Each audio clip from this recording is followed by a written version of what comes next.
Welcome, ladies and gentlemen. You got another stream. You get yourselves another stream with yours truly. My God, it's good to be back regularly. I hope you're all having an amazing Christmas so far. I hope you're looking forward to the new year. Now, obviously, I'm very much aware that this time of year is a bit of a 50-50 for people in terms of how the year progresses, the way things happen, the way things don't happen.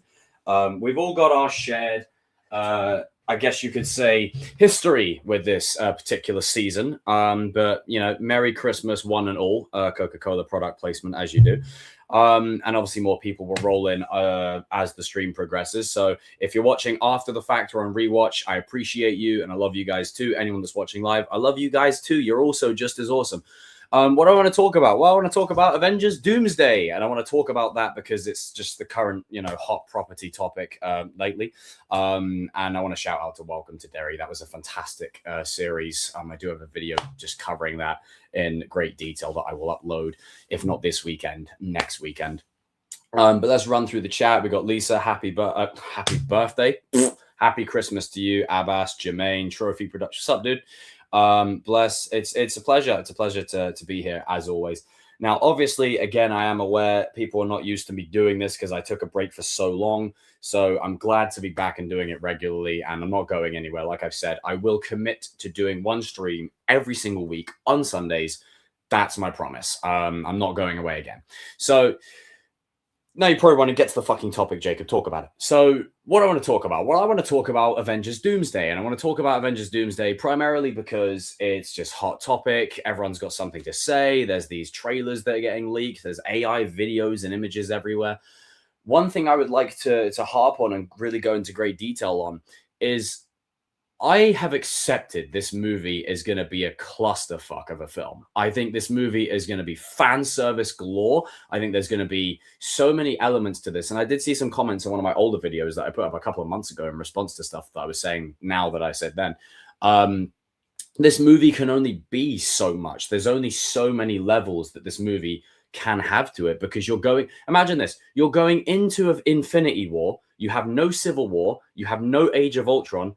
You don't even have Avengers. That's what this movie is. You're missing the three big films leading into said event. You're missing so much setup. It's like we're missing a couple of movies in there. And in my opinion, we're missing two big ones. We're missing Kang Dynasty, first and foremost, for obvious reasons. The second one we're missing is an Avengers film. Now, I stand by what I said. I think there should have been an Avengers film after Endgame that wasn't like straight away, okay, we're done with Endgame, straight away, here's the new squad. I would have taken some time and I would have had Sam Wilson actually build an Avengers team. You could have War Machine on there. You could have Hulk. You could, introduce like Shang-Chi to the squad. You could have done that. Now we've got Sam Wilson having a very ham-fisted in squad out of nowhere that we just need to have synergy, when you've got the Thunderbolts in there that have way more synergy than what we're going to see on screen because it's not earned. So again, we're missing a movie there. And then also the biggest threat of the last two phases, Kang, now means nothing because the original plan was to have Kang Dynasty and then, of course, have Doctor Doom show up at the end and, usurp the leadership. And then we go from there. We're skipping a chapter. So that means Kang's probably going to be killed off screen, or they might not even mention they have to mention Kang. Otherwise it creates a continuity error. So they're going to have to mention Kang, but I could definitely see them just throwing it aside and just sort of going, okay, just, by the wayside, that happened kind of thing. In an opening scene, maybe you see Kang's dead body on the floor, obviously not played by, a stunt double or something, played by some other random person. Yeah, Bonsai, how's it going? I'm doing good, Melissa. I hope you're having a great time too. Happy holidays to you as well. And happy belated Thanksgiving to people. Happy Christmas, happy New Year, happy everything. But I really do feel like, and also I've just seen the notification on my phone. I'll get to it in a bit. I really do think that this movie can only be so much because of those reasons. Like anyone that's going into this expecting this movie to be anything other than what it is, you're delusional. Like you're delusional. There's no other. It's like watching Return of the Jedi, but missing A New Hope and Empire Strikes Back and Revenge of the Sith. You've got no build-up going into this. There's no build-up. You're just basically what it is a box full of action figures, and they said, here you go, have them all. Literally every single part of this film is going to be fan service to fucking high levels of shit. Now, whether it's good or not remains to be seen. With the Russos at the helm and them having a proven track record, obviously I have my thoughts on their films outside of the Avengers, but when it comes to the Avengers and Marvel films, they generally speaking do quite a bang up job. So I'm here to see it. I think they're going to do really well with what they're given. And if they can somehow walk away with Doomsday being released, obviously, yes, it's leading into Secret Wars, but that's another time. Focusing specifically on this film. If we can all walk away from Doomsday going, you know what? That was actually decent. We actually got something there. That was a good film. If we can walk away saying that, that's a huge W, a big W. You've taken all the L's, you combine them together, you made a W. And to me, I think that's something worth celebrating and giving them, I believe it's something to give them commendation for. I commend you on this. I don't think people understand how hard it is to come into a already established lore with no build-up and setup for what you're doing next. All you know is you've got RDJ back, but not as Tony Stark. He's Doctor Doom. You've got Chris Evans back, which is a whole other thing in and of itself. You've got all these things going on, right? You've got all these things going on. And I'm just simply here to say to you, RDJ is playing Iron Man. 100%. They said, hey, do you want to play Doctor Doom? So they can get Iron Man back in the film. Guarantee you Iron Man's going to show up at the end. There is an AI video that is circling the interweb at the moment where it's him having a conversation with Peter before he gives him like the black suit symbiote. So that is very likely. I think you will. No, sorry, not him. Doctor Doom. See, it's going to get confusing. Doctor Doom has the conversation with him, and then Iron Man emerges from the portal. So it's going to be like that. It's just a backwater way to have Tony Stark show up. That's all it is. Will the real Tony Stark please stand up? That kind of thing. Luke, what's happening, bro? Also, guys, if you haven't checked it out, please do go follow my brother's YouTube page. It's blowing up at the minute. They've got some good videos, good reactions, good laughs, good vibes, and I love him. So there's that. He's as much a handsome man as he could kick your ass, like all of the above. Call me a glazer. I don't care. I glaze my friends. But with that being said, this movie can only be so much, and I think, you know, the best way to enjoy it for me personally, as much as I've done my complaining, the movie's not earned, it's a shit show, it's a fucking mess. All of these things, I've done my complaining. Now I'm just going to go, you know what? I'm enjoying this as a fan. There's things that, you know, friends have told me about it, that know people who know people. They say it's really good. Obviously, I'm not going to say what, but we're in for a treat. We're in for a very good ride. It doesn't necessarily mean the movie is going to be like Infinity War Endgame. It's definitely going to make $1 billion, 100%. I would put money on that now. No, I wouldn't, but I'd put money on it making $1 billion, hypothetically speaking. It's going to make money. I think in the eyes of the fans, it will be dubbed a success, primarily because, again, like I said, if you can walk away from this salvaging anything, then that is a commendable feat. Like, they're coming into a shithouse. Like, you're basically asking them to come in and save the Titanic while it's already drowning. Like, excuse the expression. I think it's a bit of an extreme. That was a bit extreme, but like, you get what I'm saying. It's a sinking ship. So they've got a lot of characters to juggle. Obviously, we've seen the cast lineup. It doesn't look like War Machine is in the film, annoyingly, because they've already treated him poorly. Thank you, Secret Invasion, that absolute garbage dumpster fire of a show that decided to make Tony's best friend a Skrull, so he can't even say goodbye to his best friend. Dumb. We've got the Hawkeye stuff, which, you know, I think is a bit of a, you know, it's a bit of a 50-50. Hulk doesn't have his balls, so we're shoving him in Spider-Man Brand New Day as the biggest shoehorn of the century. So there's just a lot happening in terms of the characters that we have. Obviously, there's some characters that haven't been announced. Now, could it be possible that the cast lineup for Doomsday is just those chairs that were announced? It could be so possible. 100% it could be so possible.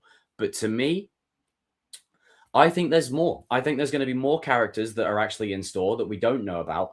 And, you know, I really believe that's to throw people off and is a red herring. I think there's a lot more characters in this series, or in this movie, sorry, that has been revealed because they want to keep some for the mystery. And part of my theory was that the ones that they put on the chairs were the ones who are most likely to get leaked, whether they're filming outside or they're not filming on a soundstage. The other people are probably filming on a soundstage in secure locations with actual security to stop stuff getting leaked. Now, obviously, there has been some things leaked already in the form of trailers and whatever. Like, yes, it's great to see Chris Evans back.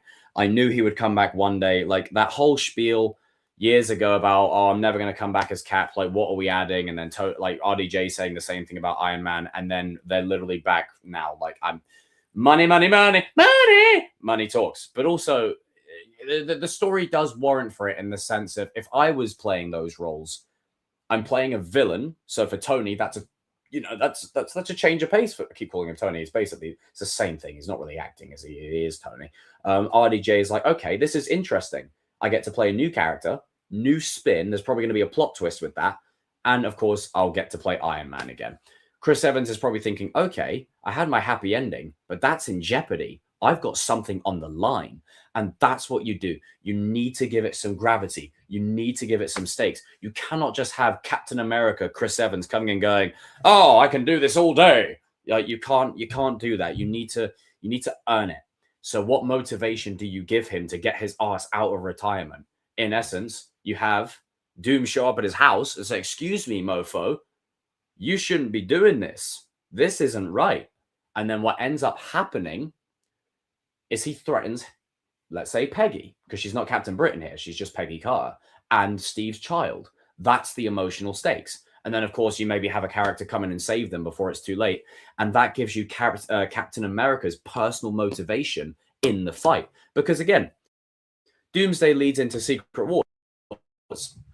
Secret Wars is very much like Crisis on Infinite Earths. It's a comic run where there was about 50 million comic runs all running at once. And they were like, okay, we're going to use this one comic to reboot all of this shit because there's like 50 storylines, 50 universes. I can't keep track. It's too many. With all of the rights to the characters being under one roof, bar maybe the odd one or two that barely anyone gives a fuck about. Generally speaking, they've got everyone. They're all under one roof, okay? They're all under one roof. So with that being said, with them being under one roof, they're now thinking, we could probably reboot the universe fresh. So they're probably saying to the actors, look, if you want to stay, we will keep you, which is why they brought back Chris Evans and RDJ. Do I think they're staying beyond Doomsday and Secret Wars? No, I do not. But they're probably going to say to them, hey, if you want to stay, now's your chance. They're probably saying to Tom Hiddleston for Loki, if you want to stay, now's your chance. They're probably saying to, I don't know, they're not going to say it to Joseph Quinn or any of the new guys because they're new. They're probably saying to, like, I don't know, Sebastian Stan for Bucky. You've played him for like over a decade. Do you want to stay? There are certain people who will be exempt, again, like Joseph Quinn, Pedro, Letitia Wright, who plays Black Panther, the guy who plays M'Baku. There'll be certain exceptions because, of course, their stories haven't been completed.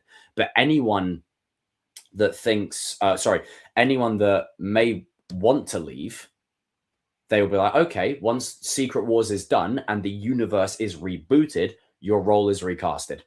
100%. You've got the opportunity to start fresh from the ground up with a new Steve Rogers and a new Tony Stark. You really think they're not going to do it? They will do it. What I recommend, I'm just one guy here giving his opinion, but I'm going to be honest. What I would recommend, once Secret Wars is done, take a break for a couple of years. Don't put out a show. Don't put out a movie. Nothing. You can do little promos at Disney World, and you can do maybe the odd little TV spot or something, maybe an advert to promote something, get Paul Rudd on it. But in my opinion, the biggest problem after Endgame, you didn't take a break. Have a Kit Kat. What you need to do, sorry.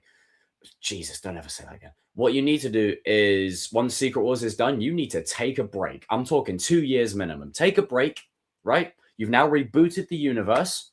Plan out the storylines, because we know you're going to bring in the X-Men. They're going to be carrying the torch going forward.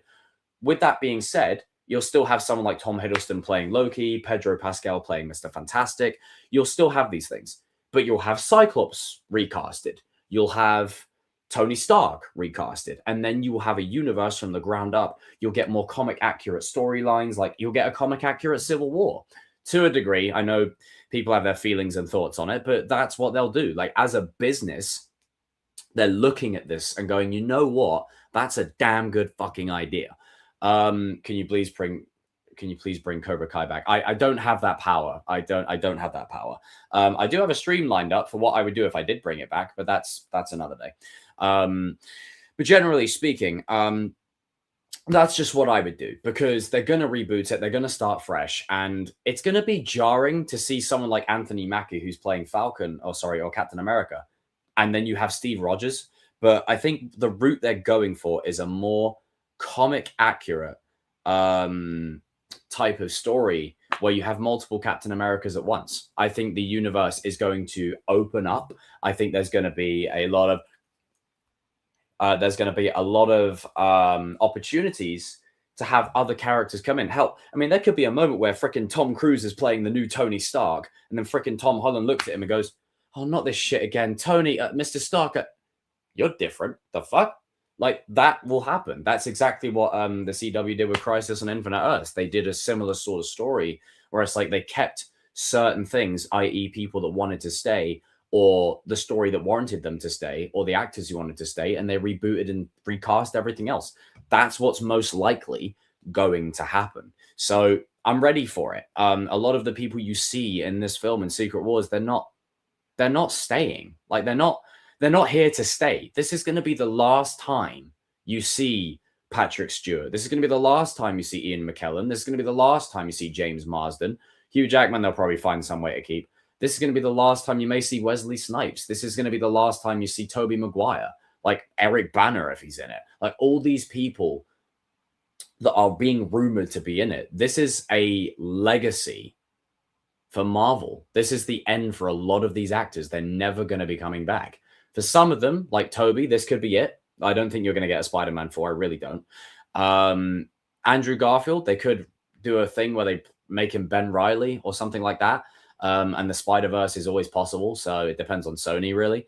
But I think once the reboot happens, and it will, they're going to start fresh with all the storylines, all the characters. The characters are going to be rebooted. And as a business, it just makes sense. They had to do so many things over the last few years to work around the parameters of copyright, brands. You can have this word, but can't have that word. Hell, the only reason Quicksilver dies in Age of Ultron is because Fox had him. If Fox didn't have him, they probably wouldn't have killed him off. 100%. But no, they they killed him off in the most unceremonious way possible. And it's a shame, because I really think, Aaron Taylor Johnson's incredible, and I think he made a great Quicksilver. But obviously, he was overshadowed by Evan Peters. Hell, they may reboot that and make Evan Peters the main Quicksilver going forward. I mean, they pretty much teased that ages ago. So a lot could happen. You could have things where anything before Doomsday, let's say Scarlet Witch, her story with the Sokovia Accords or Sokovia in general is still intact. But anything Doomsday afterwards, she's Magneto's daughter. They retcon it. And they go, yeah, her dad is Eric Lensher. And back in the day, in the original canon, her dad was Eric whatever. So they will soft reboot it. Just think of the ending of No Way Home, but for every character. That's basically what's going on here. And then instead of calling people mutants, because, again, the Fox deal, they had to call them the Gifted. Like they called Scarlet Witch and Quicksilver Gifted. No, they're mutants. So now you can, when you bring Scarlet Witch back, whatever happens in Secret Wars, you can use Scarlet Witch's power to maybe kickstart the X gene, and then that brings in the X-Men. And that brings me to my next point. There is a lot of talk going around that Sadie Sink is playing Jean Grey. And look, she could very well be playing Jean Grey. Okay, I just want to put that out there. I don't like it. I don't, it's not that I don't think she's going to do a good job or whatever. Sadie Sink's incredible. I just think that the character, one, it's not needed in a Spider-Man film. Secondly, there's already enough characters in there. And three, why are you ham-fisting in an X-Men member in Spider-Man that's supposed to be probably the only grounded project that we get before the multiversal saga? Like, what? You've already got the stuff with Hulk. You've got, Punisher in there. Is it too much to ask to just have a Spider-Man grounded movie with maybe Punisher and the Defenders like Luke Cage and Iron Fist and people like that? Is it too much to ask? Like, is it really? Now, let's say hypothetically it's Jean Grey, right? There is a line of dialogue that is said to Peter that has been mentioned from the teaser, I believe. So Jean Grey is going to be a villain right out the gate. I don't like it, because when you reboot, like I said, you're going to be building up to Jean Grey becoming the Phoenix. To have her be a villain right out the gate is poor storytelling. It's poor. Now, you could say, well, okay, it's in the comics. Yeah, well, frickin' Magneto and Magneto and Rogue hooking up while Gambit was watching is in the comics. Like, you can't use that as the benchmark for certain things. But again, I go back to the point where I don't like the fact that based on the line of dialogue, she's threatening Peter Parker. It's not like Jean Grey isn't in control of her powers. It's like she's literally threatening him. She's that's something the Phoenix would say, not Jean. Oh, but maybe the Phoenix is controlling your mind. Right? So in your mind, straight out the gate, that's gonna work. Now, hey, they could make it work. They could make it work if you've got enough talented people writing down and putting pen to paper. You can make anything work. It's just I don't want it in the Spider-Man film. I would much rather save someone like Jean Grey after Secret Wars when you do the X-Men properly. Don't do it now. Like, it doesn't. You're taking away momentum, and that's the problem I had with post Endgame. It's the same thing, just shoving shit in there because you can. You take a brush and you paint it all green, and you go, you know what? I'm gonna put some red in there. You know what? Let's put some blue in there. It's like, no, just keep it green. Like, you're throwing too many fucking colors in, and no one can keep track. Like, there's a lot going on here. So to me, I don't want it, but if it is, hey, it is what it is. And even my camera's gone out of focus at the right freaking time. So there you go. I mean, look, I think she'd be a great Jean Grey. Like, that's never disputed. Her talent is amazing. And out of the Stranger Things cast, hey, I'm just a Stranger Things normie, but she's the one that's going to have the biggest career. She's already started. So it just, it's just the truth. But I'm just thinking that logically, there's people that have touted for Mayday Parker, Mary Jane Watson, Shathra. And there's a few more out there. So all we can do is just sit back, wait and see, hope it doesn't get too fucked up, and then just hope for the best. But again, I would not make her Jean Grey, and that's just me. Like, because if you're doing it now, it's unearned. Whereas if it was post Secret Wars, I'd say, you know what?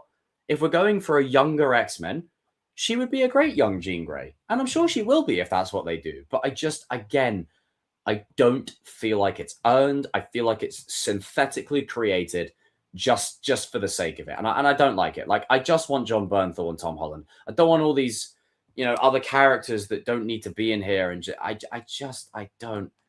don't need it. I don't need it. I don't need it. Sorry. I don't. But to me, we're here. We're going to let the powers that be figure it out. But I'm just not. Spider-Man's a whole other thing entirely. But with Doomsday and Secret Wars, I'm looking forward to it as a fan. And I think it will be good. I don't think it's going to be bad. Unearned, yeah. A mess, yeah. Fast paced, oh, hell yeah. It's going to bring up some trauma for people. It brings up some trauma for myself. It's going to be like The Rise of Skywalker. But not that bad. Like, it's not going to be so bad it retroactively pisses all over canon. It's not going to be that bad. Because, again, time travel, Marvel's not as linear. You can multiverse, whatever. Again, I hate that that's used as an excuse, but here we are.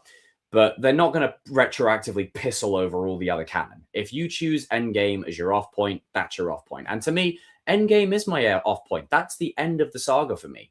Anything after that is just additional. It's I can pick and choose what I watch, what I don't watch. And to be honest, that's a part of the larger problem. There's so much oversaturation that now no one gives a fuck. Like, it was too many. I can barely watch one. Like, I mean, it's a lot of hours sat on your ass watching TV. Like, again, to me, I just think there could be better ways to do things. But hey, that's just me.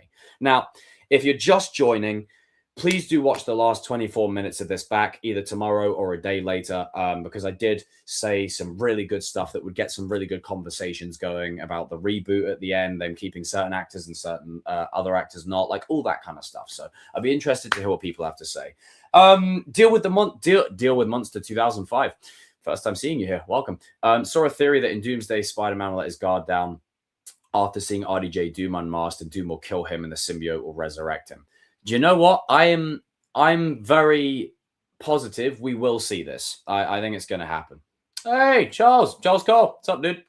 To be honest, I'm so happy we got Steve back. Yeah, I mean, it's not the same without him, you know? It's just, I get Endgame as his off point, but Captain America is so. And here's the thing, like Captain America in the comics, no one gave a fuck about. Like, I'm just being real. No one cared.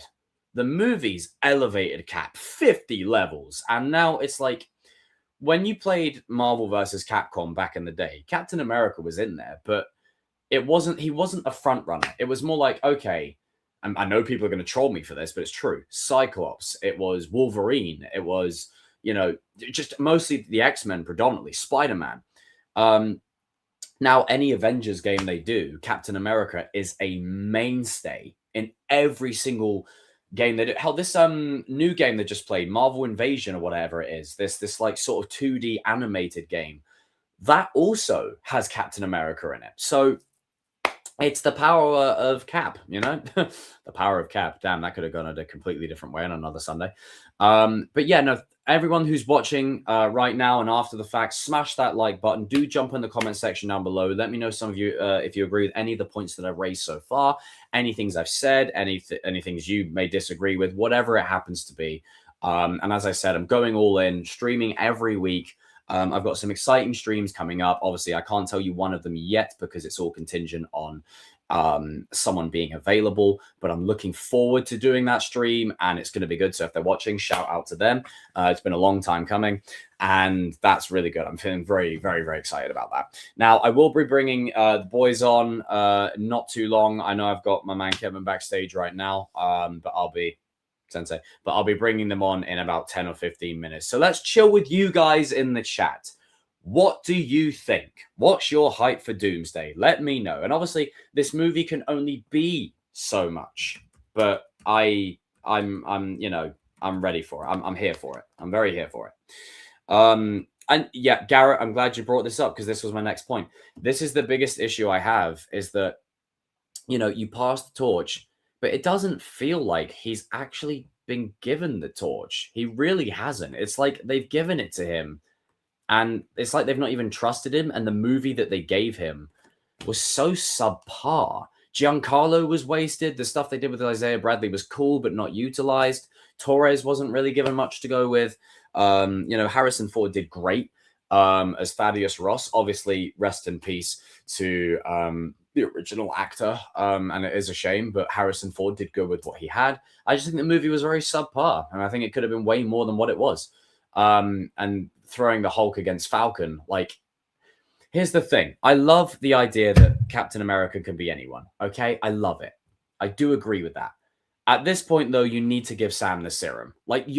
And this is, I think, another reason why they're bringing him back. Not just because of the serum, but because of how they could utilize it in scenes, how they could utilize it as a motivation for the plot points. You can't really do that with Sam. And the best draw, in my opinion, for Sam is that he's just a regular guy. And I fucking love it. I'm all in. I'm on it. But the problem I have with it is that for me, I feel like he needs something to elevate his character. And I feel like it's a case of he's not taking it because he's caving in. He's taking it primarily because he wants to stand a chance. And he knows that he will be responsible with it. That's what Brave New World should have done. He will be responsible with this. There's a reason why Steve chose him. Just because he has the serum and has a power buff doesn't mean he's going to do a John Walker and go batshit insane or a Winter Soldier and start killing everyone. He's too good of a person for that. It's his heart is stronger than what his physical attributes will allow him to do. And they're already great. So I think giving him the serum would be really cool. Obviously, if they bring Chris Evans back, you don't need to give him the serum because you're going to have Steve Rogers rebooted after Secret Wars anyway, even if Anthony Mackie stays. So like I said, there will be multiple versions of Captain America that exist. So, we're here. But again, it's just a product of bad planning, and DC, you should be paying attention because right now, if you played your cards right, you could take over. This is the second time and you still fucked it. Excuse my French, everyone. I'm just passionate. This is the second time. Still fumbling. Now, obviously, well, it remains to be seen. It's just as of right now, I feel like DC's not going all in right now. Could have capitalized after Endgame. Could be capitalizing right now.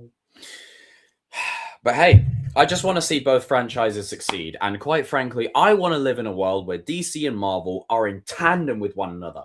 I'm talking Goku and Vegeta type of shit, like Randy and Orton and John Cena, back and forth, you know, banger after banger after banger. Like, make the other person work harder, you know? It's just, obviously, they both want to see their rivals succeed because they're going to be putting out these stories long after anyone who's watching this, myself, Kevin, long after any of us have been on this earth. They will still keep putting these movies out and these stories. They are timeless. But the point being that they need to capitalize right now because they've got such a good opportunity to get the superhero genre back. And what better way to do it with Batman Part 2? We've got Superman Man of Tomorrow, and then going, you know what? Here's a Flash movie coming up. Like, and James Gunn makes an announcement saying, hey, you know what? We've got some other superheroes that need some shine. And again, it's not because the projects that they've been putting out are bad. I feel like there's a lack of priority. Like, I'm sorry, it's like doing a Kings of Pop Culture stream. You don't put this guy in front of it, and then you go and put. No, anyway, I'm not going to say it. I need to see that Steve and Thor duo in Doomsday. Yes, I do, and I would love to see that. Do you know, it would be great. I saw. Didn't you comment it above? I would love to see Steve wielding Mjolnir again. That'd be great. Do you think there's a universe? Oh yeah. I mean, whether it will happen in our lifetime, I don't know, but it will happen at some point or another. We had Dick Halloran in Welcome to Derry. You know, Chris Evans is back as Cap. Like, anything is possible. Anything is possible. Anything and anything.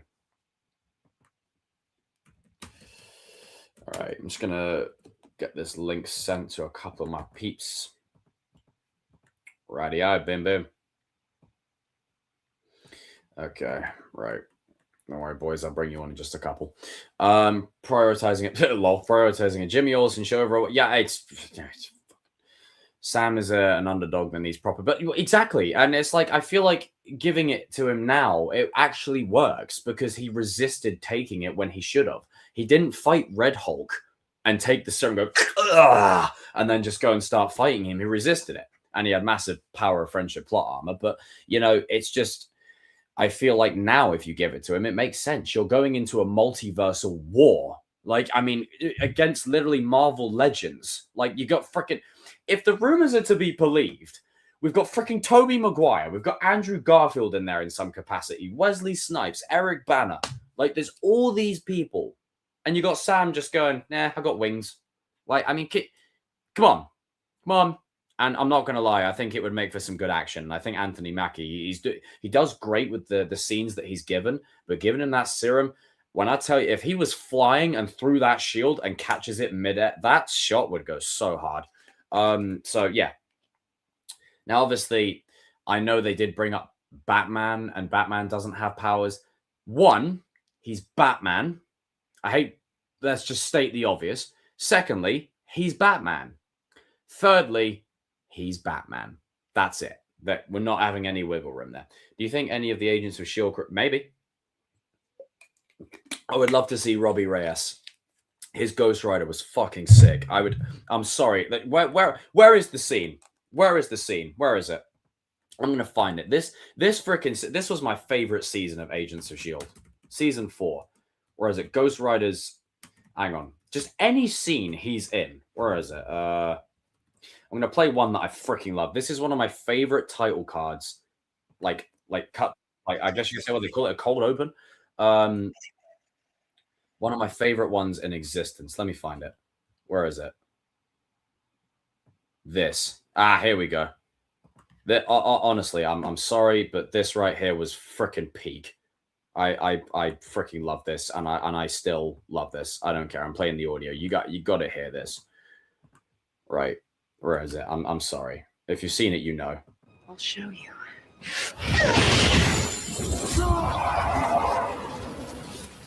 I mean, freaking hell, look.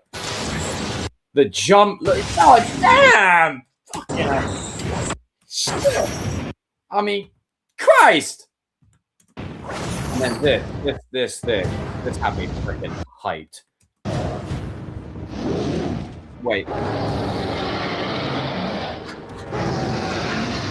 Oh. I'm sorry, it's peak. That's the kind of shit I want. If Marvel could grow a set of balls again. But god damn it.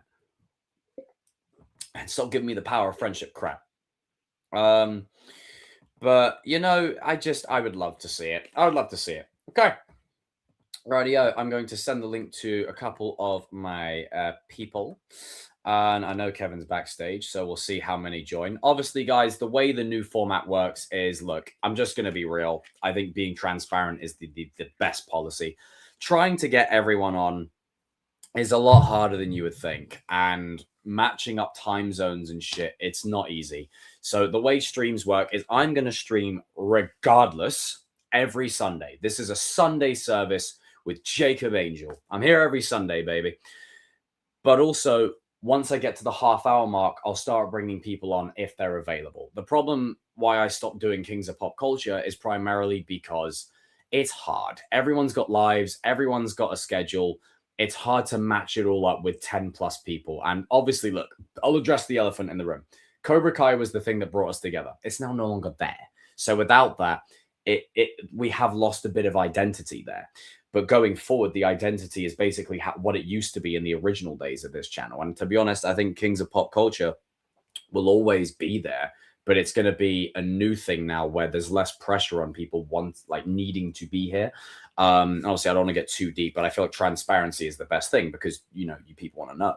And the truth is, it's just that we've gotten older. Like, it's when you look back at those streams when I first started, it was lockdown time. Everyone was at a different point in their life. How I was working in a corner shop and doing this every night. Corner shop, this, corner shop, this, corner shop, this, corner shop, this, every single night. Every single night. So I could do it every day. I could do gaming streams every day. Now I work multiple jobs. I'm juggling a social life because contrary to belief, you need a life outside of the laptop. Sometimes people got to close the laptop, go outside and get some fresh air. But also, you know, I really love doing this and I needed to find a reason to love it again.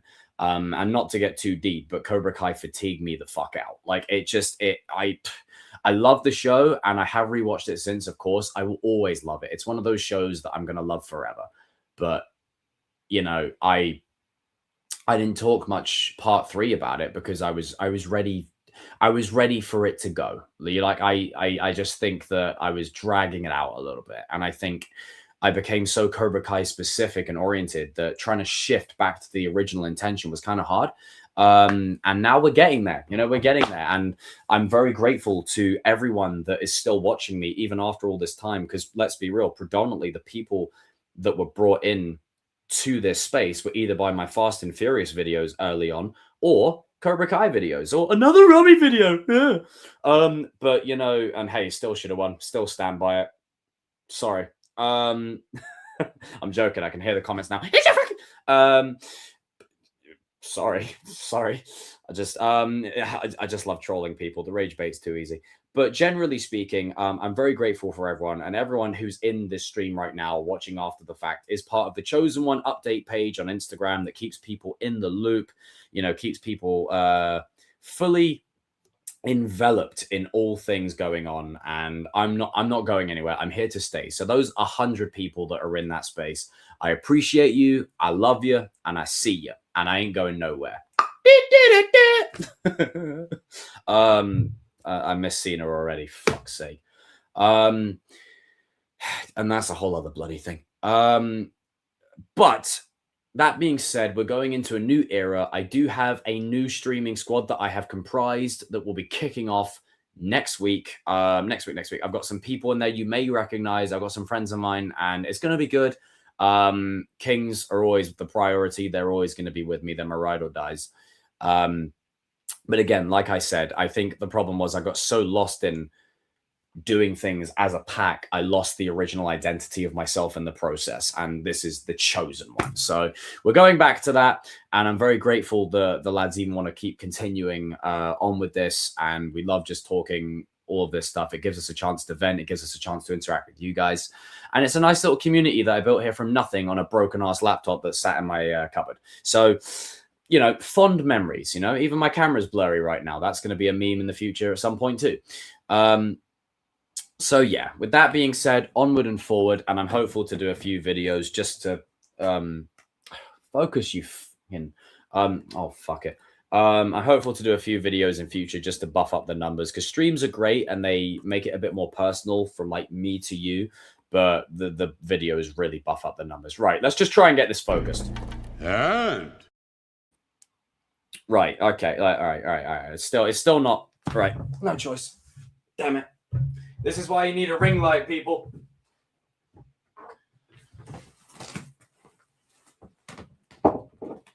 Right. Okay. No choice. Fuck it. We're doing it. It's happening. Oh, it's not just focus the minute I've sat down. Oh, fuck off. All right. Okay. I'm going to add Kevin in just a second. I've sent the link to a couple of other boys. And we will get this hype train going. We'll talk some more shop, and the way streams will go in terms of length is I'm probably going to go for about maybe, I want to say, another half hour. And what hasn't changed in the last few years, excuse me, is one, me and my drinking habits, pause. But also the fact that I say we're going to end in half an hour, I bring on everyone, and then all of a sudden I'm here till 1 in the fucking morning. So that's probably going to happen as well. So without any further ado, let's get Kevin in here. Kevin, are you set? Kushti woo, get yourself in here. Of course, I see you, Demi. I see you in the chat. So, Kevano, how you feeling, buddy? Pretty good. How's life been treating you? Well, hang in there. Thankfully, Vancouver is still above water. Can't say the same about the rest of Washington, but we're going through it, sticking through it. God damn shit. Well, I mean, hey, and one thing that hasn't changed is Kevin is quite a consistent member. He's a mainstay that does show up to stream. So there you go, people. Now, Kevin, I don't know if you caught the first part of my stream, but I was talking about how Avengers Doomsday can only be so much. And, you know, there's lots to complain about still. But I think that I'm past it, if you know what I mean. For me, I think I've just kind of accepted that the movie's going to be a fan servicey shit show, full of cameos and this. Oh, my God. Hey, do you remember? Hey, Kevin, do you remember when this thing happened? Do you remember when that thing happened? Yep, the key jangling. Yeah, the key jangling. So to me, like ding, ding, ding, ding. So I think, you know, that's basically what I was trying to say earlier on. And I don't know how you feel about it, but what do you think about it? What do you think about it? Talk to me, Goose. Let's see. Where do I begin with this? Let's see. I'm going to try and stay as positive as I can. Listen, I think it's cool to see, you know, these Fox X-Men characters. You know, I grew up on those movies. You know, those movies were my childhood. Those and the Tobey Maguire movies. Those were my introduction to Marvel. So it's cool to see them again on the big screen, seeing them interacting with these characters. Yeah. I just don't like the way they're going about it. Again, I agree with you that there's going to be some cool fan service stuff. Like, here's the thing. Even Crisis on Infinite Earths, as lackluster as that was, it had some cool moments, okay? Like John Wesley Show coming back as, you know, 90s Flash. Kevin Conroy having a live-action appearance, that was cool. But the story itself was eh. And I feel like the same thing's about to happen here. And, like, I've been very vocal about this in our conversations and in past streams, how I just do not like how they're going about this. They're going into a story with Doom with no build up, no real plan, because they didn't have one to begin with, and it's abundantly clear now. Like, we have no Avengers team going into this. No, we don't. We don't. Yeah, I'm sorry. I really don't like. Okay, I'm going to complain. I really don't like they're calling Bucky's squad the New Avengers. Just call them the Thunderbolts. Like, don't do that. Like, give them their own thing. Like, just And I know they've already stated that there's lack of communication between writers and directors, you know, with projects, but it's abundantly clear here, because if you see the way Bucky and Sam's relationship was in Captain America 4, I can guarantee you the people that wrote Thunderbolts did not watch that movie, because this feels because Sam wanting to sue them, that sounds so out of character. That does not sound like something Sam would do. It's like they're setting up a mini civil war between them. Yeah, which we're probably not even going to see. Like, they're probably going to skip over that and just like have one throwaway line of dialogue. And I've already been vocal about this. I do not like that RDJ is Doom. I've been very vocal that if you're not going to get Cillian Murphy, you should have gone to somebody that's actually Romani. Because that's a big part of his character from the comics, and I want to see that done right. Because even though I like Elizabeth Olsen as Scarlet Witch and what they've done gave her to work with, I still would have preferred somebody Romani, No, I because agree. that's a really interesting part of her backstory that we're probably not going to get until That maybe like the button, reboot people, era. smash it. It really helps in the algorithm. Carry on, Kevin. Yeah, and I agree. We should have gotten an Avengers film Yes. at the end of Phase 4, whether that was Secret Invasion as an Avengers movie, them find like a makeshift version of the Cabal, or just some like threat where it isn't like universe ending, but a threat big enough to where, okay, like we need a new Avengers team like right now. Because then we would have had 3 phases of build up. Yeah, we would have 3 phases of build up, maybe add in other characters, reserve members, like maybe Spider-Man, even though he's not an official member, he's on the bench. He's a reserve member. Like, if World's going to share, we need to call up these other characters. Like, but we don't got that. M'Baku, Shuri's Black Panther, Shang-Chi, Thor, and Loki, I think, and Ant-Man. Is that? I don't know.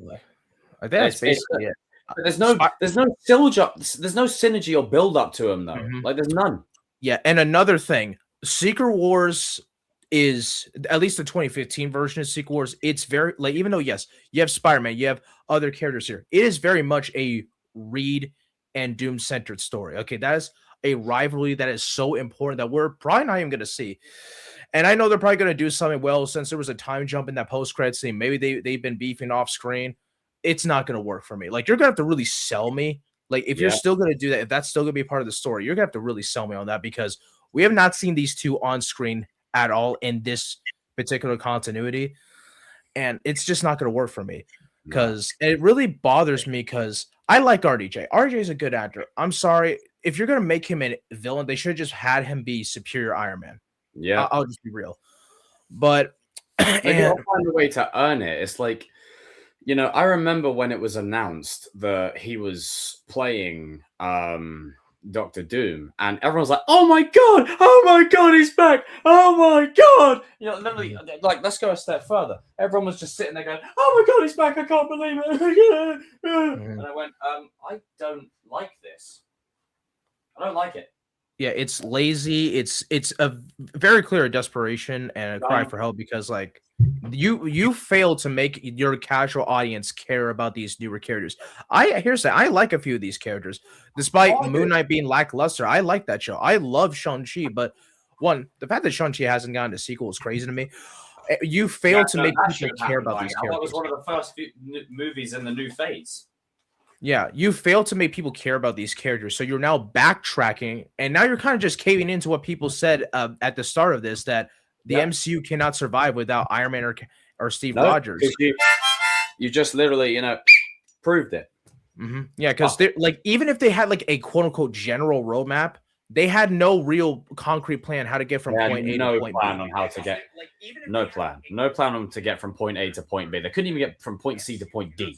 They went back on themselves. Another thing with the Kang stuff, that really bothers me. First of all, the fact that you made every single variant be played by the same actor, that's where you fucked up. You could have just recast. Yeah, it's so easy. And even if you did that anyway, just recast. Especially with Kang, it's so easy. You could just have him adopt someone else's face. Yeah, there's so much you could do with that. They could reverse flash it. Like, literally, it's so easy. Like, it's like they panicked and they just thought, you know what? Yellow card. Oh, wait. Oh, shit. Sorry. Oh, dear. Red card. We're going to skip all of it now. We're just going to go straight to Doom. It's like, I know I said, and I can't help but feel responsible. I know I said get to the main event. I didn't mean quite so literally get to the main event. I was like, at least build it up. Get to the main event in terms of cutting out the cow shit through the middle. Yeah. Like, trim off the fat that's not needed, i.e. a Jimmy Olsen show. Yeah.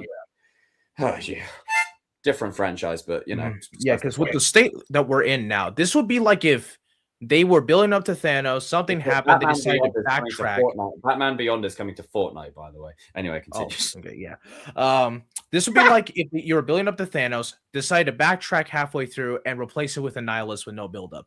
And that's what we're in now. And I've always, like, even with the Kang stuff, even before all that, I thought it was kind of ridiculous. We're doing the same thing of we're waiting until phase 3 to get a Kang versus Avengers story. I've always said that I think we've got to the point where we don't need 3 phases to build up to a villain. I think phase 5 should have been the Kang saga. You have Kang pop up in a couple other projects, build up this big threat. Then you have, and if you had an Avengers movie in phase 4, you would have had that team fully established, maybe add in a couple members in between projects. Then you have Avengers versus Kang once that's done. Yep. And maybe like, and I still think they should have had the Fantastic Four movie be in phase 4, because by the time we get to Doomsday, you have an established trilogy. You would have built up the Doom and Reed rivalry over the course of like what 3 or 4 years. Yeah. Yeah. 3 or 4 years. So now everything feels like, okay, we're here. I like where this is going. We can now just jump straight into it, because now you're going to have to establish a new Avengers team, Doom as this villain. Somehow convince me that Doom and Reed have this established rivalry, which they're probably, it's probably not even going to be in the focus. Knowing them, they're probably going to have it be like Spider-Man versus Doom or Doctor Strange versus Doom, which is going to be dumb, but or Iron Man versus Doom. But that's the other thing as well, is that's one of my favorite rivalries in the comics. And the thing is, we know RDJ's not staying around as Doom. Yeah. And we know RDJ's not staying as Iron Man. He will be playing probably both in these 2 movies. Yeah. But it sets a precedent. It's a Sony, what Sony do with the Spider-Man villains. It sets a precedent. So then when you get rid of Doctor Doom, who's that for Reed? Like, that's literally his biggest rival. Like Doom to me, and this was always something I said, and I don't know if you agree, Doom is a phase-long villain, like Thanos. Yeah. He's over in 2 movies. I don't like that. Yeah, that's dumb. Like, Doom is such a big threat that there are times where the Avengers have to team up with the Fantastic Four to deal with this guy in the comics. And then throw in the X-Men as well. Yeah. Like one of my favorite introductions of Doom in any form of media outside of comics, it's that first episode of the 2nd season of Avengers Earth's Mightiest Heroes. Doom pulls up, the Fantastic Four and the Avengers have to work together, and they still can't take him down. Yeah. To really establish how big of a threat this guy is. And I really wish we got something like that in the MCU. And listen, I have all the respect for, the Russos. And here's the thing. I don't even think when this all blows up, I don't even think it's they should get any of the blame. Okay, this was building. They should get blamed if they fuck over canon, but yeah. But other than that, it feels like to me they're low key being set up as a scapegoat in case this fails. Yeah, they're being set up to fail. No, I agree. They are set up to fail. That's on it. If they somehow walk away from this with going, you know what? Okay, we gave it a good go. That's something. Like, compared to where we are now, it's not good. I mean, shit. This is the kind of vibe that we have here with Doom. This is the stuff I want, and we will probably see this. Like, look at this. This energy here. We don't need the audio just because we'll get copyrighted. But like this kind of stuff. You build up to this over a phase, an entire phase, and you've got freaking like a moment here where all these like dead bodies are lying on the floor. Whether it's Avengers, you've got Hulk in the corner, you've got Colossus who's missing a fucking leg and an arm, and then this bit here where he spits in Doom's face, and then he fucking, where is it? This bit here, just stuff like this, bang, and then catches the freaking blast and then sends it right back at him, without any effort whatsoever. And then he picks up Colossus, invades his mind, and then takes over his brain. Like, it's just stuff like that. He is a phase-long villain, and I feel like we're missing so much key material with him, And it's all at the expense of these 2 films. And it's going to be great to see as a fan, like in terms of those moments, but it would be nice to see it for a phase. Now we're going to fuck Doom off and we go to the X-Men now. So now who's left for Reed? The Fantastic Four, the guys you just brought in, who've only had 1 film and a post-credit, and they're not even in it? Yeah. Yeah, it's just... Fuck? It's just a giant mess. Like, the people to be blamed are the people that had no plan. 2, I do think part of the blame should go to some of the fans that were gassing up these Cameo Fest projects like Deadpool, Wolverine. As much as I love No Way Home and Deadpool, Wolverine, part of the blame should be put on the people that are gassing them up. Hey, I want to see more of this. Okay, all right. Well, now you got it on a much bigger scale with no plan. And it's so frustrating as a fan, because not only as a comic fan, but just a fan of movies in general. Like I'm burning up for you, baby. Sorry, please, Karen. Yeah, it's just so frustrating because this had so much potential. like both Kang Dynasty and Doomsday, both movies had so much potential and they just squandered it. Yep, and Kang Dynasty and Doomsday were going to lead into Secret Wars anyway. Uh-huh. So now we get two of them back to back. Mm-hmm. So Secret Wars can't be 2 parts because this is part 1. Yeah. So now you're getting Infinity War and Endgame right after the other. Mm-hmm. Great. Like it's and with all of these characters, like how are they? Doomsday is probably going to be over 3 hours because with how are you going to balance out all these storylines, this synergy with different characters and teams? There's like what, 80 like people. You've got 20 years of build up with 20 movies in there. Sorry, 10 years of build up with 20 movies. Mm-hmm. You've got 30 years of movies and 5 years of build up, and even then it's shoddy build up. So it's like you've got all these characters in there that are Marvel legends. How the fuck are you going to balance all of those? And the thing is, it's like I said before, that cast lineup, I guarantee you that's not even half. Secret Wars, they're definitely keeping some of that stuff under wraps. Like this is mostly, I guarantee you 3/4, if not half the cast that appear in this film. And then Secret Wars is double that. Yeah. Double. Because it's going it has to be. Like, because if you're doing Battle World, like you're gonna need all these different characters. You're gonna have like variants and whatnot, the different factions. We're getting basically Avengers Endgame Portals 2.0 with Marvel Legends, which is cool to see. Like seeing, let's say hypothetically speaking, Nicolas Cage's Ghost Rider next to Wesley Snipes' Blade, next to Tom Holland's Spider-Man, next to Andrew Garfield, next to frickin', I don't know, Pedro Pascal's Reed. Cool. Like it's awesome. We get to see all these characters together. But whoa, that's a lot. And with no build-up. Because here's the thing. Even in the comics, Secret Wars had there was a whole Avengers line that built up to Secret Wars and other stuff. It wasn't just, oh, by the way, Secret Wars is happening. Okay, let's get right into it. No, it was built up over like several months. And then when we finally got to that point, okay, this makes sense. It felt earned. That's a good point. Will they still do that? I don't know. I don't know. It just feels like they're mad libbing it. They're just making stuff up as they're going on. Like then the Russos are doing 3 films. That's a whole trilogy. That would be making a Star Wars trilogy. Like if we're being honest, like Star Wars is notorious for just dropping you right in the action and going from there, which works for Star Wars. But Marvel, no, you've got a different kind of formula that we've been. Yeah, this is going to break the formula massively. Yeah, and I kind of feel bad for all the newcomers too. Like the writers failed to make the general audience care for them, and now they're being thrown in here, and they're 100% gonna be overshadowed by like the cameos of the X-Men, and who knows who else is gonna be in there. Like maybe Eric Banner is gonna come back. I've always said it. It's a great testament to the quality of a show or movie or a character.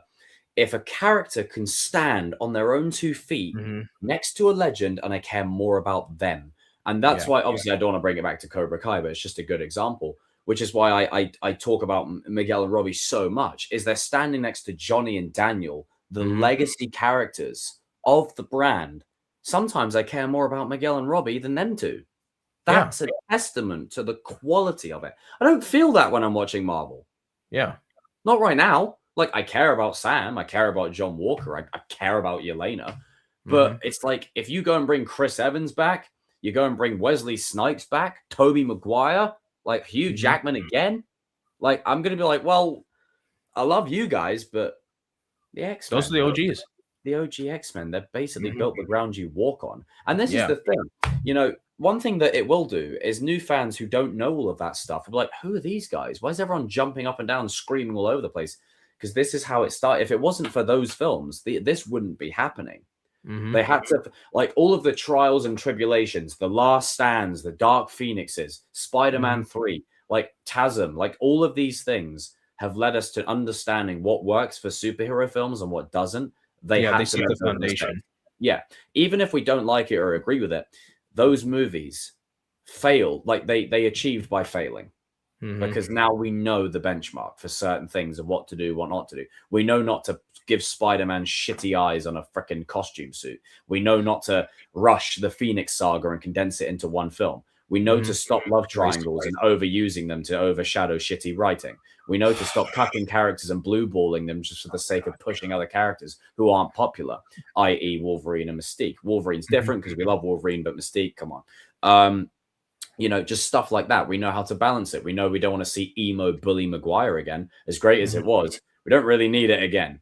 If we do have Tom, Toby, and Andrew, and they get a moment to do the da da da da da, could have done that in No Way Home as a post-credit scene. Other than that, you don't need to do it. All these things, and shout out to Robbie Lawrence, says it best. The Doomsday hype is, of course, never beating. And that's another problem I have with this. I don't feel the hype for this movie for me. I don't. I should. I want to see it, but I don't. I'm just like, cool, let's go. Yeah.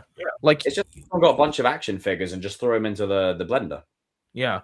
Because, like, will there be some cool fan service? Sorry, continue. Yeah, will there be some cool fan service moments? Sure. Like, we'll probably see, assuming he's in both of them are in the movie, we could see, Toby, Eric, and Hugh on screen together, the OG Marvel trio. Sure, that'll be a cool moment, but there's no build up to it.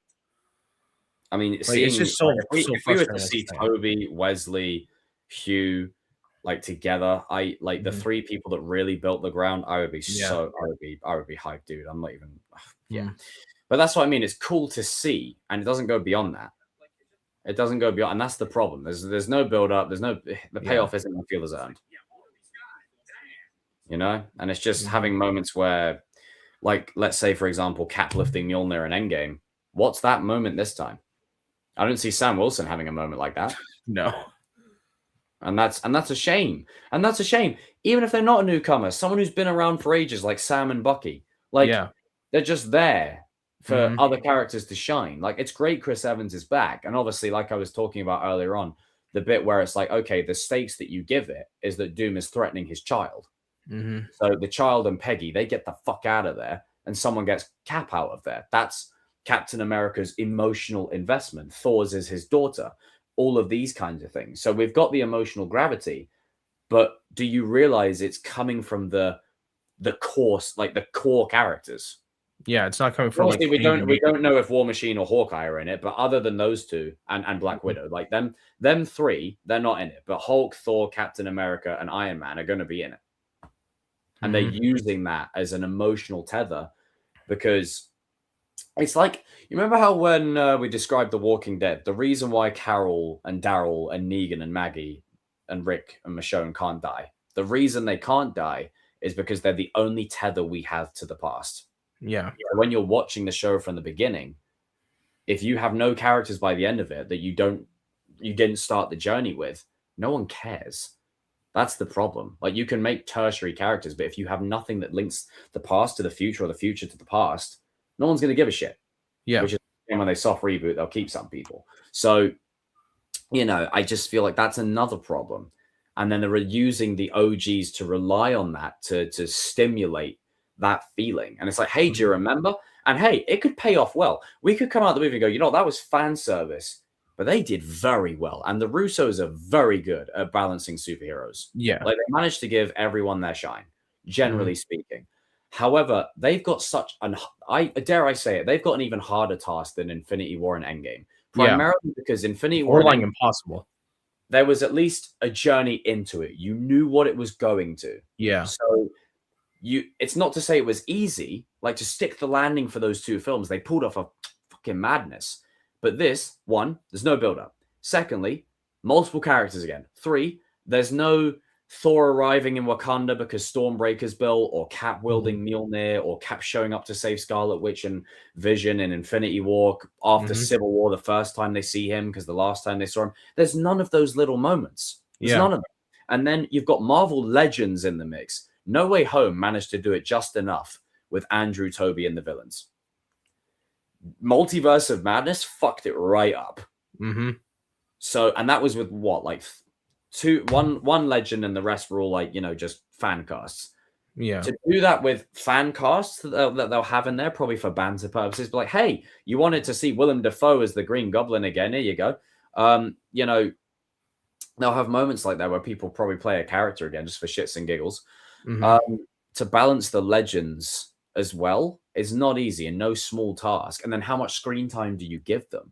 And also there's no benchmark for certain characters.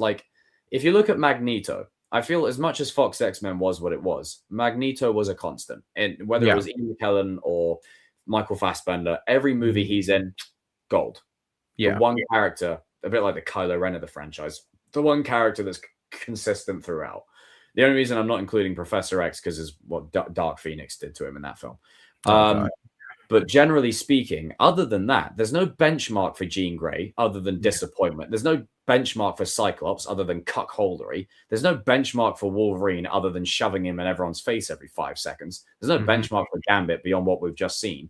You know, it's just they've got a lot. Obviously, they've got a lot of source material. They've got, you know, the 90s series, which is good, but they don't have a benchmark in terms of what fans like and don't like to such a degree with certain characters because they have, especially for casual viewers too. Yeah, it hasn't really been done well. Like we've got some good X-Men movies, but the characters have not been done right. Yeah, especially people like Storm or Jubilee or Rogue. And when people see them, they're going to be like, "So this is what the character's like." Yeah, very much so. They've got to do that in one film. Yeah, good luck. Good luck to you. Good luck. If it was the old X-Men, I'd say the likelihood of us getting justice for characters like Storm and Cyclops, probably not going to happen. With the Russos at the helm, they will do something. They're all going to die. Cool. But they will do something. Something. And I don't know what, but hey, if you can do it, I'll be proud of you. So it's a bit of a clusterfuck right now. I can't lie to you. There's a lot of shit happening. A lot going on. There's a lot going on. Yeah, because it's down to the point where I'm more excited for a grounded Spider-Man movie than I am for a 4 or 5 superhero team-up film. And that's the thing. It's got John Bernthal in the movie. Like, I would rather just see John Bernthal and Tom Holland, man. I just want the simple life. I don't want... Let Tom have a grounded movie. No, if that rumor of Sadie Sink being Jean is true, I'm sorry, that's dumb. I don't like that. Dumb, very dumb. And again, and everyone, well, why? Well, why have we been ranting for the past 20 odd minutes? Things like that. If you're going past Sadie Sink as Jean Grey, you do it after Secret Wars. You don't do it now. Or what you do is you say, hey, she's playing Jean Grey in the upcoming X-Men installment. Now that would get me hyped. The fact that it's being shoved into Spider-Man, I don't like it. I don't like it. I agree. Like if she was Firestar, I could kind of get behind it, but I doubt it because Firestar is just not that big of a character in my opinion. And also the line of dialogue where she's like, "Oh, I'm gonna kill you, Peter Parker," or whatever. And then it's like, well, Jean Grey's misunderstood. She has a lot of moments where she can't control her powers. She's literally threatening him.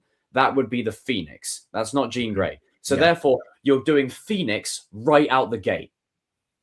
Do you not see the problem? What have we just been talking about for the last half hour? The Phoenix Saga showed us twice how to not do it. So we're tripling down. Yes?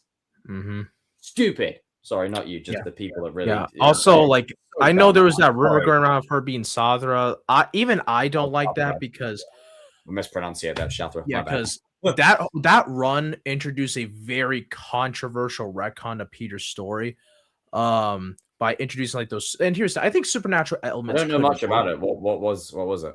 So you know how the whole thing of Peter I just want to disclaim it. If she is playing Jean Grey, I'm sure Sadie Sink will do a great job. It's just the ham-fisting of it that I have. It's how we're getting it is my issue. Yeah, that's my issue.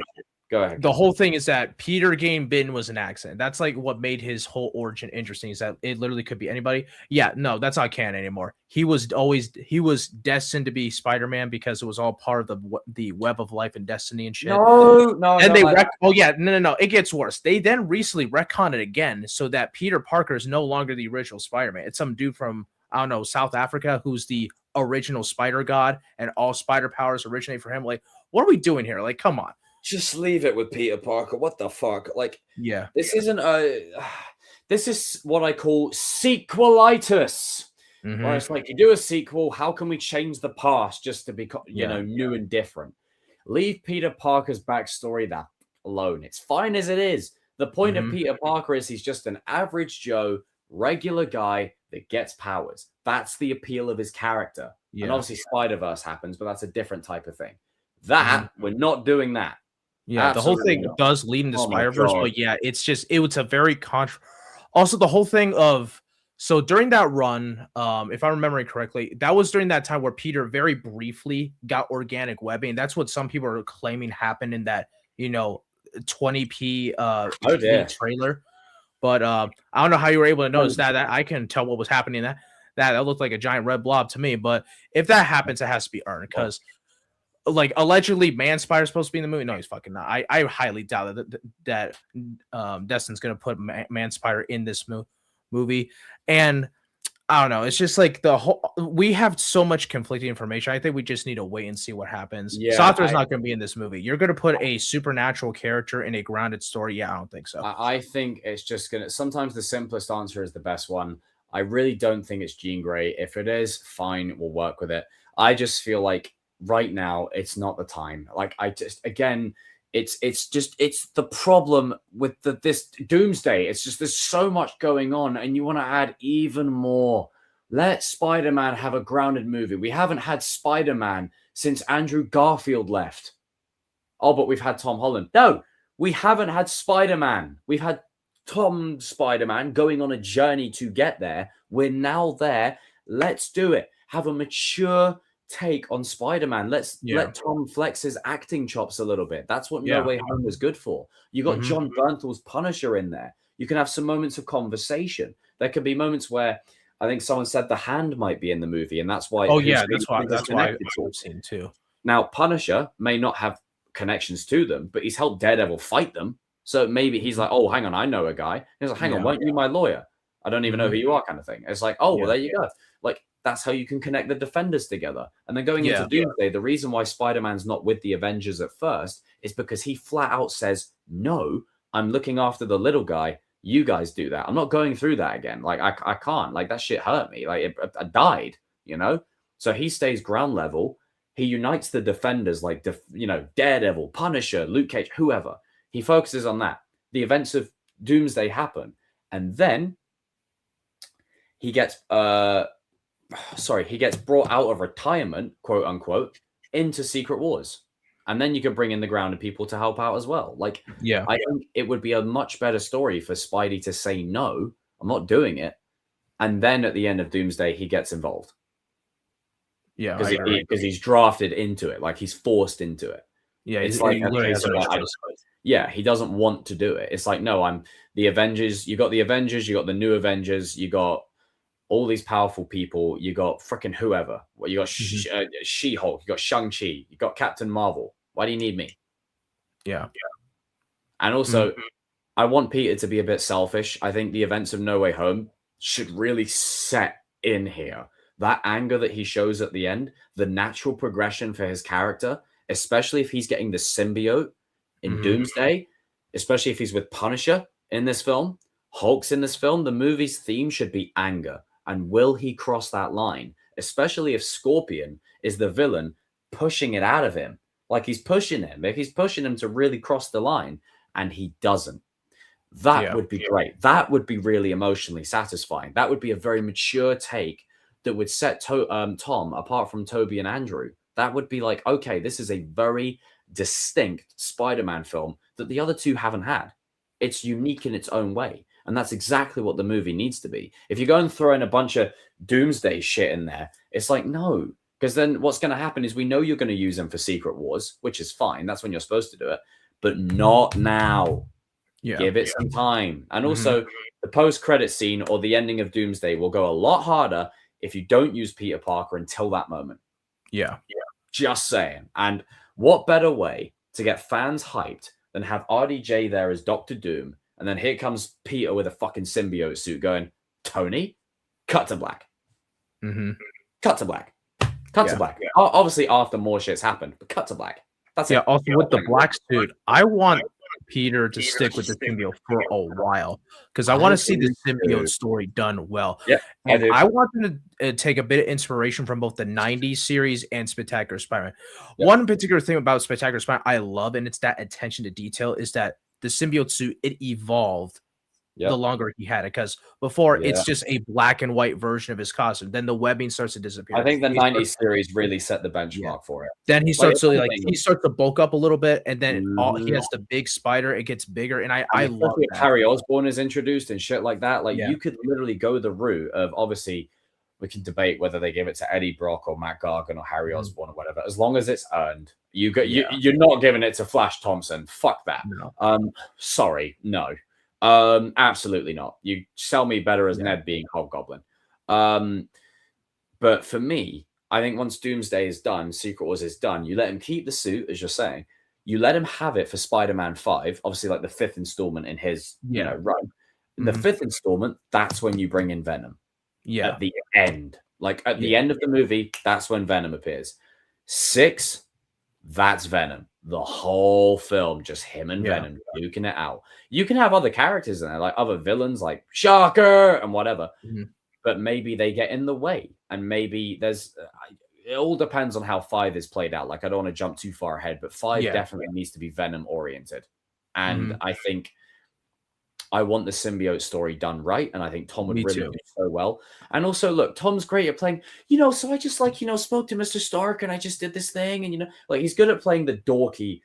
I want to see a Spider-Man that's broken. And I think Tom has the acting chops to really put it off. I have. Like, if you see him in some of his other stuff, like he was really good in Cherry, and I forget the title of the film. It was on Netflix. Devil really something. I forget the name of the film. It was with Robert Pattinson, and I think Sebastian Stan was in it too. If I'm an actor and I'm playing Spider-Man, you've got to give me some variation, bro. Like I'm sitting here doing the same thing 5 movies later, like Captain. Big fan. Spider-Man. One thing I want to see this like batter and broken Peter. There's a particular like moment. I forget which run it's from. I can pull it up later. It's like I hope I get Mr. Negative in this, please. Yeah, that too. Like Peter is basically like he's out says, "I'm tired. I haven't slept," and he's like his suit's torn, and he's going through the rain. I want to see a scene like that at some point. Like we really see this version of Peter. Like he's having it rough. Like this is a younger Spider-Man who doesn't have anybody to back him up this time, and he's going up against these bigger threats, and he's all alone. I want to see. I agree. I want to see them really dive into that. And going back to the symbiote topic, one thing I love about the 90s series that I hope they take inspiration from is the psychological struggle with the symbiote. Think of the dream sequences. Yeah. And one thing I loved about the Spectacular Spider-Man is that Peter's inner voice is the symbiote saying, "Oh man, May needs my help," and then the inner voice says, "Nah, forget about her. You're Spider-Man. You got other stuff to do." I think that would be cool if we did something like that. If they want to be careful not to shoehorn it. Obviously, Peter's never met Miles at this point, but it would be very interesting for Miles. What they could do is a Kate and Hawkeye type of story, where maybe echoing the same way. Again, it's a retcon. How that kid in Iron Man 2 that was saved by Tony was confirmed to be Peter Parker, who was at the expo. You could do a moment like that where maybe Peter was saving this kid in the Battle of New York in Infinity War, right? He saves this kid who's actually Miles Morales. And this kid grows up, can't wait to meet Spider-Man. Why is he so edgy? Why is he so angry? This ain't my hero. The fuck? Now, obviously, he's not going to have like a Captain Save-A-Ho type of complex, but he's just going to be like, what the, you're my hero. What the hell is this? And then it's revealed as time goes along. Obviously, the symbiote's hold is really taken over him. And to the point where obviously he's not back with MJ yet. Miles may be the reason the symbiote gets off of him. Just by, call it the power of friendship. You have to earn it. But just being a hero to that one kid could be the reason that suit comes right off. You know what? I honestly wouldn't mind that if it's done right. I know they're going to bring Miles in at some stage. Yeah, they're going to. So, obviously, Tom Holland won't want to do this forever. He'll still be Spider-Man probably for the rest of his life till he's 90. But I think generally speaking, I think he's got these 2 movies coming up, the Avengers movies, the Spider-Man film, Brand New Day, 2 more to complete his trilogy, and then he'll wind down. Yeah. He will wind down because he's already said he wants a break. So what better way to do it? You have a grounded movie now. You have the 2 Avengers films. His next movie is to deal with the Venom symbiote stuff, the rage, being alone, the grief. You bring Miles into that film. You don't give him powers or anything yet. You just bring him into it. In the 6th film, then Miles is taken under his wing. In that film. Pretty much like how the game did it. I think if done well, that could be really good. And I think, it would elevate Peter to a point where it's like, okay, the same way Tony looked out for me, I'm looking out for Miles. I've had a lot of shit. And I love Toby and Andrew, and it's not a trauma comparison. But I'm sorry, Tom's Spider-Man has been through a shit ton.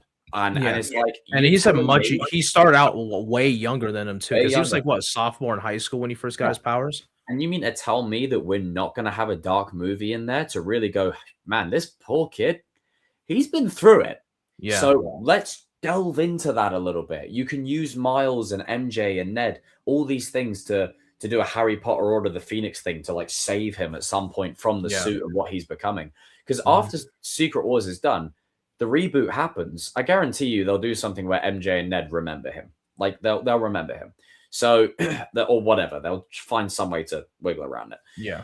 At that point, it's very telling whether MJ will be with him and not with Harry Osborn. They'll probably play that love triangle crap again.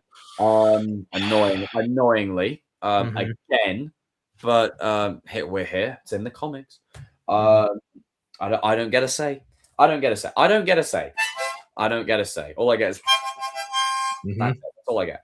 But I think it'd be really good because it allows Tom to have a natural exit, still keep the Spider-Man mantle, but he has like a Hawkeye type of arc. He'll come out of retirement if like Tom, a different kind of way, like Tom Holland, if he wants to pick up a paycheck or do another movie or another team up film or another team up in cameo in someone's show. But it allows him to pass the torch. They can focus on Miles. Tom Holland can take a break and then just pick and choose. And then that way, we've got 3 movies about him learning what it means to be Spider-Man, 3 movies of him being Spider-Man. Yeah. And that I'd be so here for. Like I think 6 movies with Tom Holland, like as an out-and-out Spider-Man, would be great. Obviously, he's in the other Avengers films, but they're not his films. I don't count them. Yeah. He's just there. Those films, that's his films. And I'm here to see it. So I'm here to see it. Yeah. Demigod, what's up, bro? So I don't know if you agree, but that's pretty. No, those are some good points. I agree on that, and I like that. I kind of like that idea of Miles being like the guy that brings that light back into Peter. Kind of reminds me of how when who could be. Ooh. As long as they don't do that freaking Colgate toothbrush. Oh God, no! They better get rid of that suit in the next game. That was awful. Sorry, that suit was trash. Like Peter's there with the anti-venom suit, and you got Miles sitting there looking like a toothpaste commercial. Yeah, like I don't care if it was like some brand deal that Insomniac made with Adidas. Like that could have been just like an alternate suit, and his final suit could have been, I don't know, just anything else. Like anything else, really. Anything. Yeah. Anything else. There's many ways they could play it. Obviously, they don't have to ham-fist it in, but I think once you've had a solo movie with Tom on his own, I think you could introduce Miles in 5. Still a solo movie in a sense, but he's just sort of there in the shadows kind of thing. And then in 6, Miles is his apprentice. And then the torch is passed. Yeah. And then that way, it just works better for Tom. We don't have, I guess you could say, the pressure for Tom to deliver because he's passed the torch, but he can still come back and play the role if he chooses. Yeah. I think with someone like Tom, he's going to be playing this role for the rest of his life. I think this is a role that he will play forever. I think he'll take a break. He'll come back. They could easily write around it like Hugh Jackman. It's his forever. Like, they could very easily write around like Peter's absence. Like, oh, maybe Peter officially became a full member of the Avengers, and he's like off on another mission or something. There's loads of great people that can play it. Well, I honestly feel like with Miles, it really depends how old they want Miles to be when he becomes Spider-Man. That's the key point. Because Miles has always been a lot younger than Peter. Because at least in his original Ultimate Spider-Man run, before they changed his origin after Secret Wars, he was 13 when he got his powers. He was a lot younger than Peter was. So, so they could make it work. The idea of what I said about him seeing him in Infinity War, that could work if they go that angle. There was a 5-year blip, so they could make it work. Maybe he saw him and he was like fucking 9 years old. I don't know, 8 or 9, and now he's like 13. Yeah, you could easily retcon it. And if you really want to play the Homecoming route where Miles technically was name dropped in a deleted scene, when Aaron Davis was captured, you could have it be like, oh, Miles was maybe like, I don't know, like 5 when that happened. Then he did get like he's 10. Then several years. There's also the blip.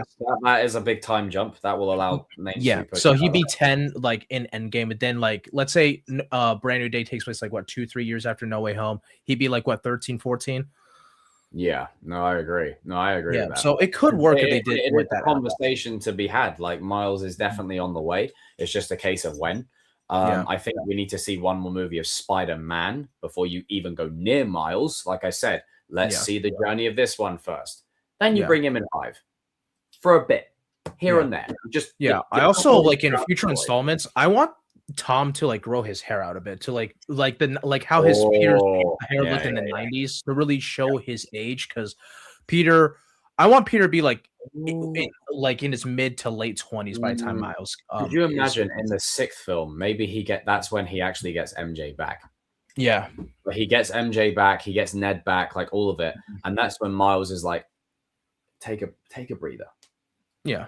By that point, obviously you can argue he hasn't, like, obviously in the game, he saved the city a million times. In the movies, he hasn't saved the city a million times. He saved reality a lot. Like, let's give the kid a break. Like give the kid a rest. So I think that would be really good. I think that would be a good earned way of doing it. Yeah. And I think by that point, especially if he gets MJ back, like that's because they won't want to keep Tom and Zendaya apart for too long, because they are the new Hollywood star couple, the new Brad and Angelina, if you will. Hopefully they actually do stay together. That kind of thing. You know, they're marketable together in all the films together. They're on all the promos. And when Miles is doing his thing, they can easily write around Peter's absence, like, oh, maybe Peter's taking a bit of a break, he's going on vacation or something, or maybe Peter's busy. It's a bit of an extreme example, but they have written around like a character not being played by their actor and then still being out there. So it's like they have written around it before. So it could work. You could literally just have Peter chilling in retirement. There's so many times now of inconsistencies where characters don't show up in the movies. Like, well, isn't Hawkeye just 2 meters down that way? Why doesn't he just help? You know, where like they could do something where the whole thing with what was going on in Thunderbolts, where was everyone? Yeah. They could do something where maybe like Spider-Man is in an Avengers movie for like a little bit, but he doesn't take off his mask, and they could do something similar to that if they want to write around it.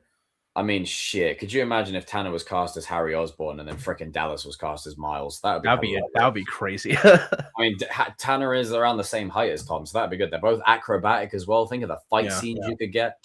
And I do also, if you want to go the Goblin route, he's built for it. I would introduce Harry in this film. Like I would do it.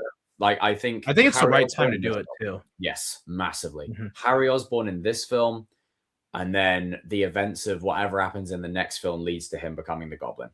Yeah, and we could finally see like the actual comic accurate way of how Peter and Harry's relationship. Because here's the Peter and Harry growing up as childhood friends. That was only in the Ultimate comics. In the like older like 616 comics, Harry and Peter they butted heads when they first met because they didn't meet until college. And also, you got to think about this as well. Unless the reboot after Doomsday and Secret Wars reboots like everyone's knowledge of prior events, he's already encountered the Green Goblin. He's already encountered Norman Osborn. So what if he sees Harry Osborn and in an attempt to stop him becoming the Green Goblin, he ends up creating it? It's like an Anakin type of story. He ends up causing him to become the Green Goblin. Yeah, it's like almost like a paradox type thing. And it's great because like what we were saying earlier on about connecting the future to the past, who does that remind you of? Tony. Tony very much tried to prevent so many things from happening and ended up causing them.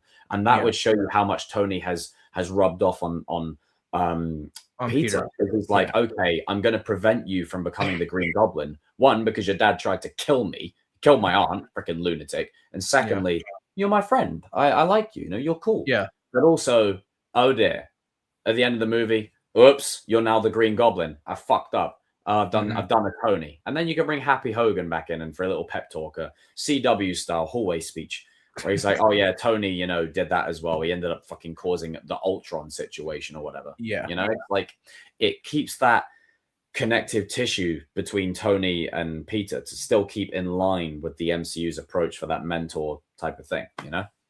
Yeah, I agree. He looked a bit much like Harry from Tarzan too. Lol. A bit much, a moron. Dallas is Miles and Una is Silk. That would go hard. I could kind of see it. I could see it, but I think they should save Silk for a bit later on. Yeah. Too many characters. Also, for Silk, they need to rewrite that. Yeah, no, real. I mean, I don't know too much about Silk, to be fair. I know they're trying to bring her into the next Spider-Man game, so that should be fun. Yeah. I do hope in that game they give Venom, they give Harry the symbiote or something, and he could be Agent Venom. That would be so fucking cool. Oh, yeah. Because I feel like that was a setup and they never paid it off. Harry Osborn deserves better. Another character who shouldn't have died in Spider-Man 3, but when does Jacob ever get what he wants? James Norrington, Harry Osborn, Ben Solo. I mean, just the list goes on. It just goes on. Sirius Black. Sirius Black. Yeah, brilliant. Yeah. Captain Jack Harkness, Captain Jack Sparrow briefly. You know, there was a lot going on. Anakin getting burned to a crisp. There's a lot of shit that went down. Cyclops there's a lot. But guys and girls, it's been an absolute pleasure. Give a massive shout out to Kevin for joining me for this stream. Thank you for coming on, Kevin. I appreciate it wholeheartedly. Everyone in the chat. So Robbie Lawrence, not Robbie Lawrence, Demigod, but also Robbie Lawrence, Demigod, Clyde, Garrett. Every time I hear the name Garrett, I think of that Hell's Kitchen clip. It's like Garrett, Denzel. You're going to be on the next one, bro. And Augustus, Armando, everyone that's tuned in, all of you, I really do appreciate it. Thank you very much.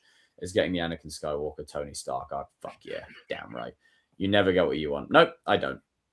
But I've got you guys, and that's the main thing. Kevin the Legend, you're damn right. Sup? Merry Christmas. You know what? Merry Christmas. Where is it? There you go. Merry Christmas, everyone. Merry Christmas to everyone. I hope you all have a great Christmas, whatever you do, whoever you're spending it with. Merry Christmas and good tidings to you all. Kevin, summarize. What's worse, James Gunn or Marvel's incompetence right now? It's close. It's getting close. Can we throw Zack Snyder in, or just let's throw them. Let's put it all in, because that's what they're doing for Doomsday. They're just putting it all in a blender, churning it, and throwing it all at you at once. And with that, I turn myself around and I play to earn money.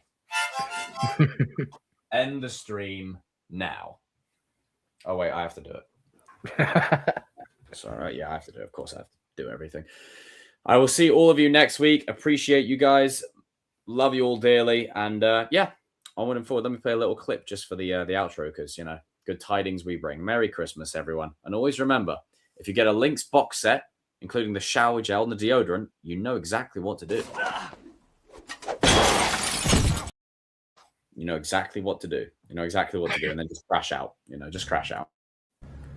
You're a fraud, Spider-Man! Is there any more coffee? All of it. And then all the store owners are looking. It's just good business. Yeah, it is. It is indeed. And always remember that I don't know what correlation this has, but I'm going to. Not that hot. This guy woke up this morning